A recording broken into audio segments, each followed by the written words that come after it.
সুপ্রিয় দর্শক, আসসালামু আলাইকুম। আপনাদের সবাইকে স্বাগত জানাচ্ছি এখনকার আলোচনায়। আপনাদের সঙ্গে আছি আমি সিরাজুল ইসলাম।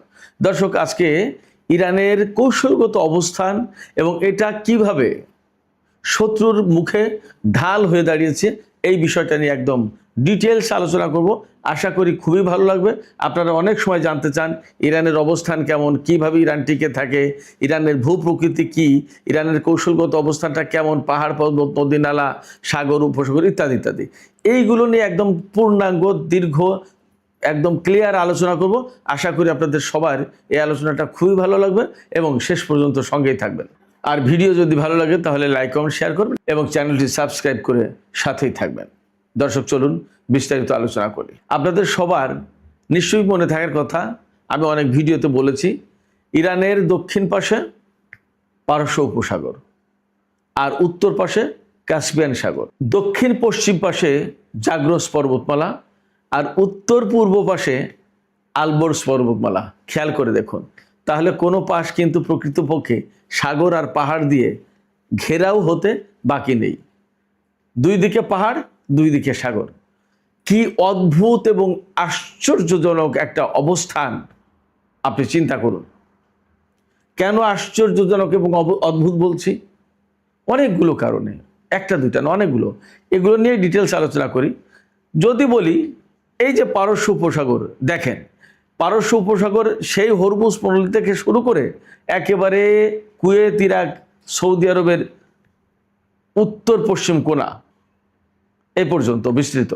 এই পারস্য উপসাগরের পুরো উত্তর পাড় জুড়ে ইরান, আর আমি সবসময় বলি দক্ষিণ এবং পশ্চিম পাড় জুড়ে, আর পশ্চিম এবং দক্ষিণ পাড় জুড়ে ইরাক, কুয়েত, সৌদি আরব, বাহরাইন, কাতার, সংযুক্ত আরব আমিরাত এবং সব শেষে নিচেই ওমান।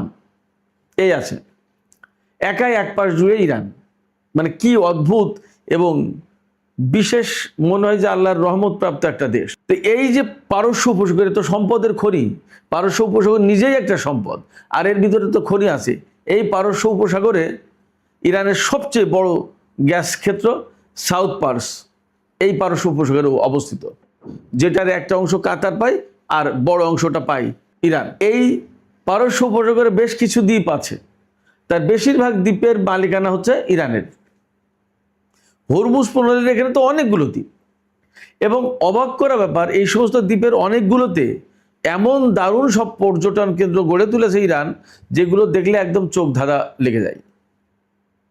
আবার এই সমস্ত দ্বীপ তেল গ্যাস পরিবহনের, স্টোরেজ করার, রিফাইন করার বিরাট বিরাট কেন্দ্র। আবার সেখানে আইআরজিসির, ইরানের সামরিক বাহিনীর দারুণ সব উপস্থিতি, ব্যাপক উপস্থিতি।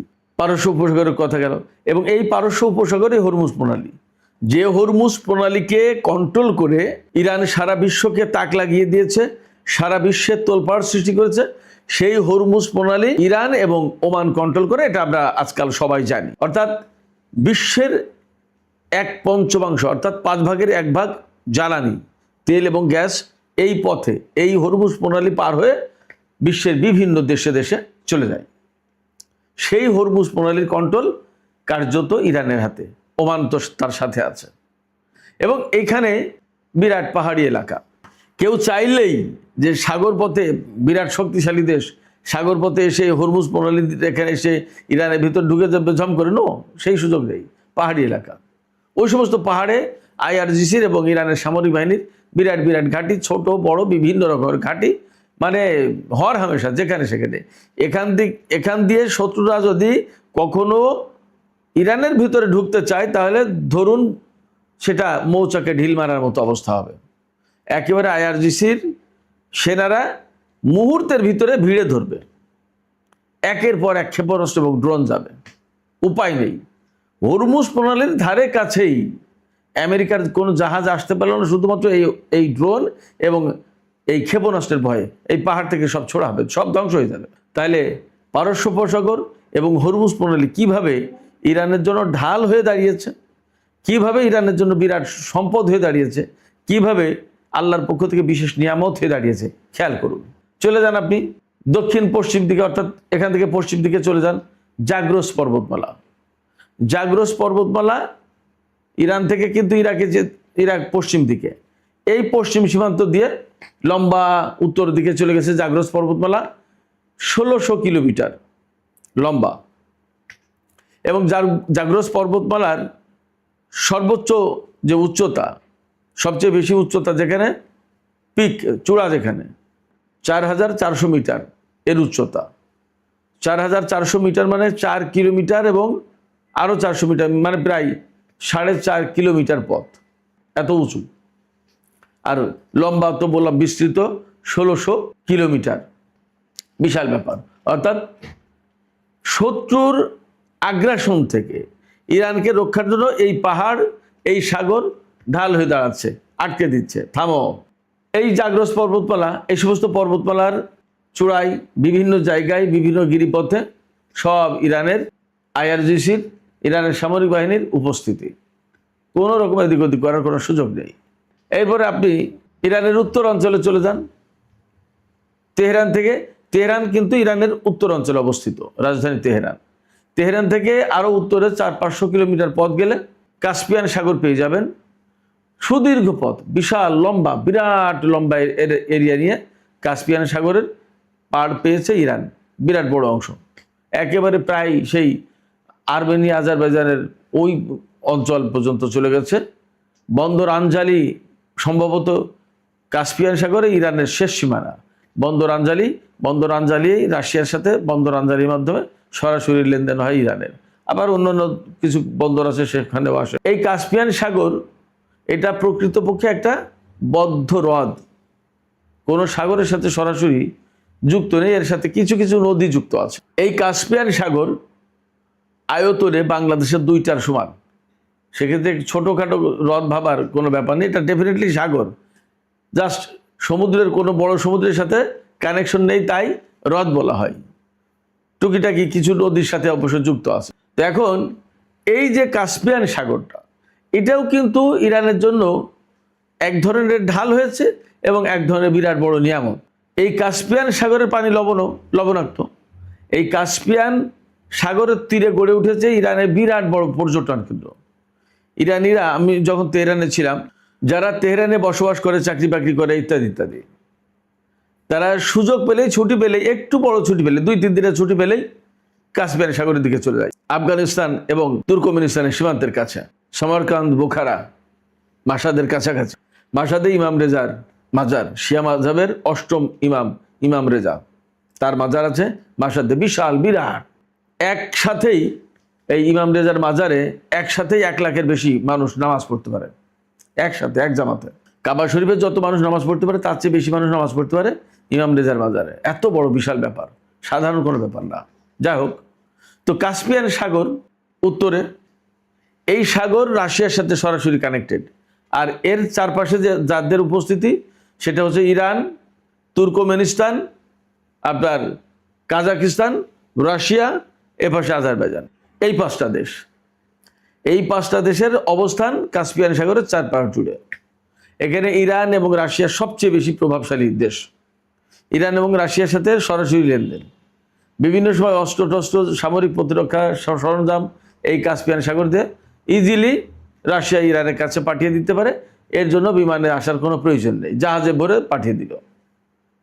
2015 সালে America, Russia, Britain, France, Germany এবং চীন, এই কয়টা দেশের সাথে ইরানের যে পরমাণু চুক্তি হয়েছিল, যেটা JCPOA বলা হয়, এই JCPOA চূড়ান্তভাবে স্বাক্ষর হওয়ার পরে রাশিয়া ইরানকে S-300 দিয়েছিল। S-300 ক্ষেপণাস্ত্র প্রতিরক্ষা ব্যবস্থা। এই S-300 ক্ষেপণাস্ত্র প্রতিরক্ষা ব্যবস্থা এই কাস্পিয়ান সাগরের উপর দিয়ে, অর্থাৎ কাস্পিয়ান সাগর দিয়ে জাহাজে করে আনা হয়েছিল ইরানের বন্দর আনজালিতে। তার মানে ইরান রাশিয়ার কাছ থেকে বা কাজাকিস্তানে বা কোনো দেশের কাছ থেকে যদি অস্ত্র আনতে চায়, তাহলে সহজেই এই কাস্পিয়ান সাগর থেকে আনা সম্ভব। তার মানে এই কাস্পিয়ান সাগর ইরানের নিরাপত্তা এবং প্রতিরক্ষার জন্য হেল্প করছে, ঢাল হয়ে দাঁড়িয়েছে। আবার বিশাল প্রচুর পরিমাণে মাছ এখান থেকে পাওয়া যায়, বহু রকমের মাছ পাওয়া যায়। এটা একটা প্রাকৃতিক সম্পদ হয়ে গেল। খাদ্যের যোগান দিচ্ছে কাস্পিয়ান সাগর ইরানকে। আর এর কুল জুড়ে প্রচুর পরিমাণে পর্যটন কেন্দ্র গড়ে উঠেছে, যেটা ইরানের জাতীয় অর্থনীতিতে বেশ একটা বড় রোল প্লে করে। এবং এই কাস্পিয়ান সাগর থাকার কারণে ইরানের উত্তর অঞ্চলকে বলা হয় সোমাল। এই সোমালে কিন্তু প্রচুর পরিমাণে বৃষ্টিপাত হয়। ইরানের তেহরান এই সমস্ত দিকে অনেকটা মরুভূমির মতো অবস্থা, অত বৃষ্টি নেই। কিন্তু কাস্পিয়ান সাগরের ওই অঞ্চল যেটা উত্তর অঞ্চল, এই উত্তর অঞ্চলে প্রচুর পরিমাণে বৃষ্টিপাত হয়, সেটা জাস্ট বাংলাদেশের মতো দেখতে।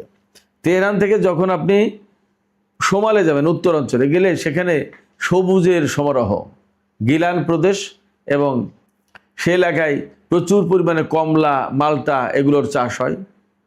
সবুজের সমারোহ, পাহাড় আছে, আস্তে আস্তে পাহাড় শেষ হয়ে যাবে, যতই কাস্পিয়ান সাগরের দিকে যাবেন ততই একদম সমতল ভূমি। ধান হয় প্রচুর পরিমাণে, মাঠকে মাঠ, বিরাট বিশাল বড় বড় মাঠ ফাঁকা। আমি কয়েকবার গেছি, কিন্তু কোনো সময় মাঠে দেখি না লোক আছে, খুব একটা লোকজন দেখি না, অথচ ধানের ক্ষেত। আমি সাধারণত গিয়েছি এপ্রিল মের দিকে, এই সময় মাঠে মাঠে ধান থাকতো, দেখেছি, কিন্তু লোকজন তেমন একটা পাওয়া যাবে না। এই সোমাল এলাকায়, অর্থাৎ কাস্পিয়ান সাগরের কাছাকাছি যে এরিয়াটা, এই এরিয়াটাতে সমতল ভূমি যেহেতু, একদম রাস্তার সাথে, আমাদের বাংলাদেশে যেমন বিশেষ যে সমস্ত এলাকা খুব সমতল, আমাদের যশোর এলাকায় যেমন রাস্তার পাশে পাশেই বাড়ি ঘরদোর, জাস্ট অনেক বেশি উঁচু না করেই সহজেই বাড়ি ঘরদোর তুলে ফেলা যায়, তেমনি সোমালে একই অবস্থা। আমি সোমালে একবার গিয়েছিলাম, সেখান থেকে আসার সময় বিরাট বড় একটা দেশি মোরগ কিনলাম, জ্যান্ত দেশি মোরগ, 400-500 কিলোমিটার একটা আলাদা বক্সে। সে এক দারুণ রোমাঞ্চকর অনুভূতি। এরপরে একদম বাংলাদেশের মতো গোল মিষ্টি কুমড়া পাওয়া গিয়েছিল, সবুজ সবুজ, আধা পাকা। তেহরান শহরে কিন্তু এই কলসির মতো লম্বা লম্বা মিষ্টি কুমড়া পাওয়া যায়, কিন্তু সোমালে উত্তর অঞ্চলে বাংলাদেশের মতো গোল মিষ্টি কুমড়া পাওয়া যায়, কিনলাম। সেখানে বিভিন্ন রকমের শাক পাওয়া যায়, বাংলাদেশে যে শুধু ডাঁটা শাক টাক এগুলো পাওয়া যায়, ওগুলো পাওয়া যায়। ব্যাং ডাকে, এই দোড়া সাপ, ছোট ছোট সাপ, এরকম সাপ দেখা যায়, ফড়িং আছে, বিভিন্ন রকমের পোকা মাকড় আছে, একদম জাস্ট লাইক বাংলাদেশ। আমি সোমালে গিয়ে সোমালের অভিজ্ঞতা নিয়ে লিখেছিলাম তখন, যে ইরানের উত্তরাঞ্চল যেন একখণ্ড বাংলাদেশ, একদম বাংলাদেশের মতো চমৎকার। বাট আমি যা দেখেছি ওখানে কৃষক মাঠে খুব একটা দেখিনি, আর মাঠে কৃষক থাকলেও আমাদের বাংলাদেশের কৃষকদের মতো এতটা গরিবী হালত না, প্রচুর জমি এবং মেশিনারিজ দিয়ে চাষবাস। তো এই কাস্পিয়ান সাগর ইরানের জন্য রহমত এবং ঢাল হয়ে দাঁড়িয়েছে। এরপরে যদি উত্তর পূর্বাঞ্চলের কথা বলি, তাহলে একদম আলবোর্জ পর্বতমালা, পৃথিবীর বিখ্যাত একটা পর্বতমালা, আলবোর্জ পর্বতমালা। আমরা ভূগোলে পড়েছি জাগ্রস পর্বতমালা এবং আলবোর্জ পর্বতমালা, এই দুটো পর্বতমালাই ইরানে বিশাল বিরাট অংশ নিয়ে। তো এই আলবোর্জ পর্বতমালার সর্বোচ্চ উচ্চতা যেটা, সেটা হচ্ছে 5600 মিটার। এই 5600 মিটারের ভেতরে যে সর্বোচ্চ শৃঙ্গ, যেটা সবচেয়ে উঁচু চূড়া, যেটা তার নাম হচ্ছে দামাবান্ধ, সেই জায়গার উচ্চতা 5600 মিটার। দামাবান্ধের সারা বছর বরফ জমে থাকে এবং খুব বড় স্কি খেলার জায়গা আছে। তো এই যে আলবোর্জ পর্বতমালা, ইরানের উত্তর অঞ্চল কিন্তু খুব ধনী অঞ্চল, আর তেহরানের উত্তর অঞ্চল আরও ধনী অঞ্চল। তো এই আলবোর্জ পর্বতমালা, এটাও যেহেতু খুব উঁচু পর্বতমালা, বিরাট, এবং 900 কিলোমিটার এলাকা জুড়ে এর বিস্তৃতি। তো সেক্ষেত্রে শত্রু এই আলবোর্জ পর্বতমালা ডিঙে ইরানে আক্রমণ করার কোনো সুযোগ সহজে পায় না। এমনকি বিমান দিয়ে হামলা চালাতে গেলেও তার একটা জটিলতা আছে। ওপাশে জাগ্রস পর্বতমালা, এপাশে আলবোর্জ পর্বতমালা, সেক্ষেত্রে শত্রুরা খুব একটা সুবিধা করতে পারে। এর হিল টপগুলোতে, পাহাড়ের উঁচু উঁচু জায়গা যেখানে পজিশন করা যায়, যেখানে ঘাঁটি আছে, সেখান থেকে অ্যান্টি এয়ারক্রাফট গান থেকে শুরু করে বিভিন্ন রকমের প্রতিরক্ষা সরঞ্জাম সেট করা। তো এই যে ইরানের কৌশলগত একটা অবস্থান, এই অবস্থান সত্যিই ইরানকে যেমন অনন্য করেছে, তেমনি ভূ প্রকৃতির বৈচিত্র্য দান করেছে, তেমনি ইরানের জন্য বিরাট একটা প্রোটেকশনের ব্যবস্থা হয়েছে, ঢাল হিসেবে কাজ করছে, তেমনি বিরাট সম্পদের আধার হয়ে দাঁড়িয়েছে। ইরানের এই সমস্ত সম্পদের প্রতি শত্রুদের লোলুপ দৃষ্টি আছে, কিন্তু ঢাল হয়ে দাঁড়িয়েছে যে হরমুজ প্রণালী, জাগ্রস পর্বতমালা কিংবা আলবোর্জ পর্বতমালা। এই ঢাল কিন্তু শত্রুকে ঠেকিয়ে রেখেছে, শত্রু সহজে এখানে এই ঢাল ক্রস করে আসতে পারে না। সুপ্রিয় দর্শক, আজকের আলোচনা আমি এখানেই শেষ করতে চাই। যাবার আগে আপনাদের কাছে জানতে চাই ইরানের ভূপ্রকৃতি নিয়ে, কৌশলগত অবস্থান নিয়ে আজকে যে আলোচনাটা করলাম, এই আলোচনাটা আসলে আপনাদের কাছে কেমন লাগলো? আপনারা কি মনে করেন আসলে আমি যা বললাম এগুলো ইরানের জন্য অনেক বড় ঢাল হয়ে দাঁড়িয়েছে? আপনাদের মতামত কমেন্টে জানাবেন। আর ভিডিও ভালো লাগলে লাইক, কমেন্ট, শেয়ার করবেন এবং চ্যানেলটি সাবস্ক্রাইব করে সাথেই থাকবেন। দর্শক, আপনাদের সবাইকে অনেক অনেক ধন্যবাদ। আল্লাহ হাফেজ।